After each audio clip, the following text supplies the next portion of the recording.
नमस्कार मित्रांनो, शेतकऱ्यांसाठी मोठी आनंदाची बातमी राज्य सरकारच्या माध्यमातून देण्यात आली आहे।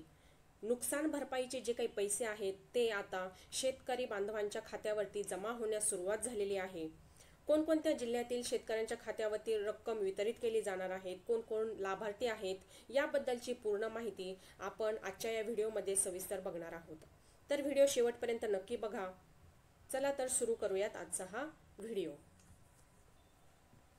मित्रांनो, नैसर्गिक आपत्तीग्रस्त 5,30,000 शेतकऱ्यांना 535 कोटी रुपयांची पीक नुकसान भरपाई ही देण्यात आलेली आहे, असे मदत व पुनर्वसन मंत्री मकरंद जाधव पाटील यांनी दिली आहे। सविस्तर समजून घेऊयात। बघा, नैसर्गिक आपत्तीमुळे बाधित झालेल्या शेतकऱ्यांना दिलासा देण्याच्या दृष्टीने राज्य शासनाने महत्त्वपूर्ण पाऊल उचलले आहे।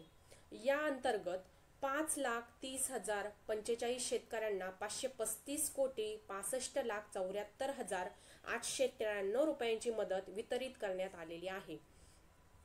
आणि ही जी काही रक्कम आहे ती लाभार्थी शेतकऱ्यांच्या बँक खात्यात जमा करण्यात आली असल्याची माहिती मदत व पुनर्वसन मंत्री मकरंद जाधव पाटील यांनी दिली आहे।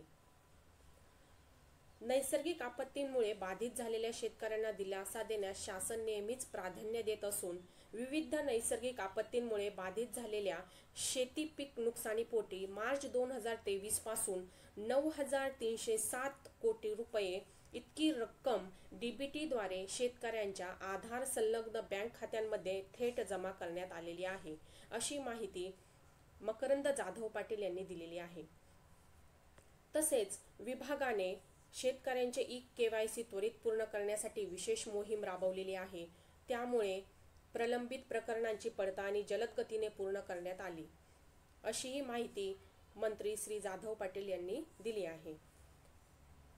नैसर्गिक आपत्तींमुळे नुकसान झालेल्या शेतकऱ्यांप्रती राज्य शासन संवेदनशील असून ही भरपाई शासनाच्या आपत्कालीन प्रतिसादाची प्रतिबद्धता दर्शवते, अशी भावना मंत्री श्री जाधव पाटील यांनी यावेळी व्यक्त केली। शेतकऱ्यांच्या नुकसानीची भरपाईची रक्कम तातडीने मिळावी यासाठी मदत व पुनर्वसन विभाग दक्ष आहे। राज्य शासनाने विविध आपत्तींमुळे झालेल्या शेतपिकांच्या नुकसानीपोटी 5,30,000 शेतकऱ्यांना 535 कोटी रुपयांची भरपाई वितरित केली आहे। ही रक्कम संबंधित शेतकऱ्यांच्या आधार संलग्न खात्यावर जमा करण्यात आली आहे। म्हणजे शेतकऱ्यांचे जे बँक खाते आधारशी संलग्न असेल, लिंक झालेली असेल, त्याच बँक खात्यावरती ही जी रक्कम आहे नुकसान भरपाईची ती वितरित करण्यात आलेली आहे, अशी माहिती मकरंद जाधव पाटील जे आपले मदत व पुनर्वसन मंत्री आहे यांनी दिलेली आहे। आता ही जी मदत आहे ती कोणत्या कोणत्या विभागात दिलेली आहे तर ते बघूया आपण। तर बघा, या मदतीमध्ये अमरावती विभागातील जे सर्व जिल्हे आहेत त्यामध्ये बघा, बुलढाणा असेल, यवतमाळ असेल, अकोला असेल, वाशिम अशा सर्व जिल्ह्यांमध्ये ही मदत दिलेली आहे। त्यानंतर छत्रपती संभाजीनगरमध्ये लातूर, परभणी, बीड, छत्रपती संभाजीनगर, हिंगोली, नांदेड, जालना अशा सर्व जिल्ह्यांमध्ये ही मदत वितरित करण्यात आलेली आहे। तसेच कोकण जिल्ह्यामध्ये विभागामध्ये पालघर असेल, सिंधुदुर्ग, ठाणे, रायगड अशा सर्व जिल्ह्यांमध्ये मदत वितरित करण्यात आली आहे। नागपूर विभागामध्ये चंद्रपूर असेल, भंडारा, गडचिरोली, वर्धा, गोंदिया, नागपूर या सर्व जिल्ह्यांमध्ये मदत वितरित करण्यात आलेली आहे। नाशिक जिल्ह्यामध्ये जळगाव असेल, अहिल्यानगर, नाशिक, नंदुरबार, धुळे अशा सर्व जिल्ह्यांमध्ये मदत वितरित करण्यात आलेली आहे। पुणे विभागात कोल्हापूर, सांगली, सातारा, पुणे, सोलापूर अशा सर्व जिल्ह्यांमध्ये ही मदत वितरित करण्यात आलेली आहे। तर तुमच्या खात्यावरती सुद्धा ही रक्कम लवकरात लवकर जमा केली जाईल, तर लवकरात लवकर आपलं केवायसी करून घ्या।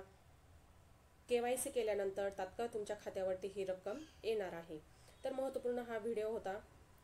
व्हिडिओ आवडल्यास लाईक करा, शेअर करा आणि सबस्क्राईब करायला विसरू नका, कारण असेच नवनवीन व्हिडिओ आम्ही नेहमीच तुमच्यासाठी घेऊन येत असतो। धन्यवाद।